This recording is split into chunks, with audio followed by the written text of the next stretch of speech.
여러분, 안녕하십니까? 자고 일어나는 재앙, 데일리 재앙 브리핑입니다. 어느 정권이건 정권 말기로 가면 갈수록 그 정권의 치부가 곳곳에서 드러나고 있습니다. 김대중 대통령은 임기 말에 이른바 홍삼 트리오로 불린 아들 삼형제가 뇌물수수 혐의로 모두 감옥에 수감되는 일이 있었고, 이명박 대통령도 형인 이상득 전 국회 부의장의 비리 혐의로 인해서 곤욕을 치른 바 있습니다. 지금 정부도 다를 바가 없는 것 같습니다. 아니, 훨씬 더 심합니다.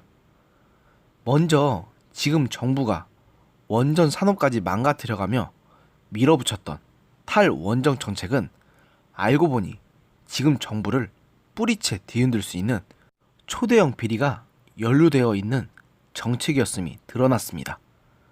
자유한국당 정유섭 의원이 25일 한국에너지공단으로부터 제출받은 2018년 주택 태양광 지원 산업 내역에 따르면 녹색드립협동조합 이하 녹색드립 이사장인 허인혜 씨가 태양광 관련 비리에 깊숙하게 연루되어 있는 것으로 드러났습니다. 지금까지 드러난 것만 봐도 서울시에서 있었던 태양광 산업에 허 씨가 운영하는 녹색드림이 온갖 특혜를 받았고, 서류도 허술하게 작성하는 등 미심적인 부분이 많았는데요. 허 씨는 고려대 총학생회장 출신으로 16, 17대 총선에 각각 새천년 민주당과 열린우리당 후보로 출마했던 대표적 친여 운동권 인사인데요.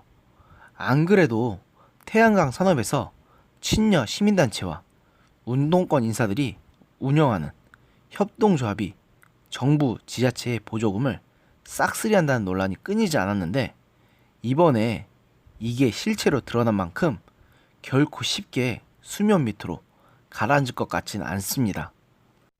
또 지난 대선 당시 문재인 후보 측의 특보단 모임인 광화문 미래전략포럼 이하 광화문 포럼에서도 횡령 의혹이 불거져 파문이 일고 있습니다. 광화문 포럼의 일부 지도부가 수억 원에 이르는 운영자금을 사적으로 사용했다는 것인데요. 대선 당시 특보단 실무팀장을 맡았던 김모 전 운영위원장이 광화문 포럼을 사조직화하면서 운영자금을 마음대로 사용했다는 것입니다. 이 때문에 광화문 포럼 회원들은 비상대책위원회를 구성하고 김모 전 위원장 등을 고소했습니다. 그러나 그가 검찰 수사에서 혐의가 없는 것으로 결론이 나며 불기소 처분이 됐는데, 이 과정에서 비대위는 검찰 수사를 믿을 수 없다며 그 단적인 예로 진성준 당시 청와대 정무기획비서관, 김태년 더불어민주당 의원, 김영록 전남지사 등에게 지급된 강사료 횡령에 대한 검찰 부실 수사 의혹을 제기하고 나섰습니다. 그러나 검찰이 이 사건을 불기소 처분하자 서울고검에 항고했고, 항고가 기각되자 비대위는 지난 7월 8일 서울고법에 재정신청서를 제출했습니다. 비대위는 재정신청서를 통해 더 이상 검찰을 믿을 수 없다, 마지막으로 법원에 기대를 해본다 이러면서 이번 사건은 문재인 정부가 청산하고자 하는 적폐의 또 다른 모습이자 정치인의 오만함을 보여주는 사례다 라고 강조했습니다.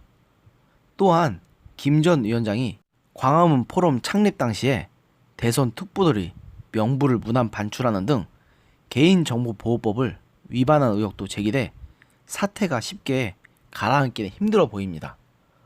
세상 어느 정권이든 이면에 구리면이 없는 정부는 없었습니다. 하지만 이번 정부는 절대 그러지 않을 것처럼 국민들을 현혹해 놓고서는 뒤에서는 온갖 구리내 나는 일을 지난 정부 못지않게, 아니 지난 정부보다 훨씬 더 했다는 점에서 더더욱 용서하기가 힘듭니다.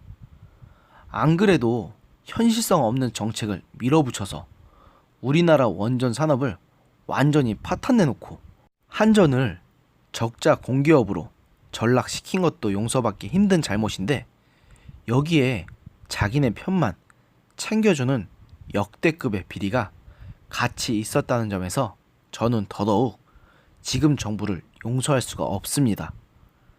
저는 한 사람의 국민으로서 부디 이번 사건이 흐지부지 묻히지 말고 반드시 진상이 만천하에 드러나기를 원합니다. 그래서 국민들을 속이고 기만해서 온갖 이득을 취한 자들의 정체가 만천하에 드러나 더 이상은 그들이 대한민국에서 발 붙일 곳이 없기를 바랍니다. 오늘의 데일리 재앙 브리핑은 여기까지였습니다. 들어주셔서 감사합니다.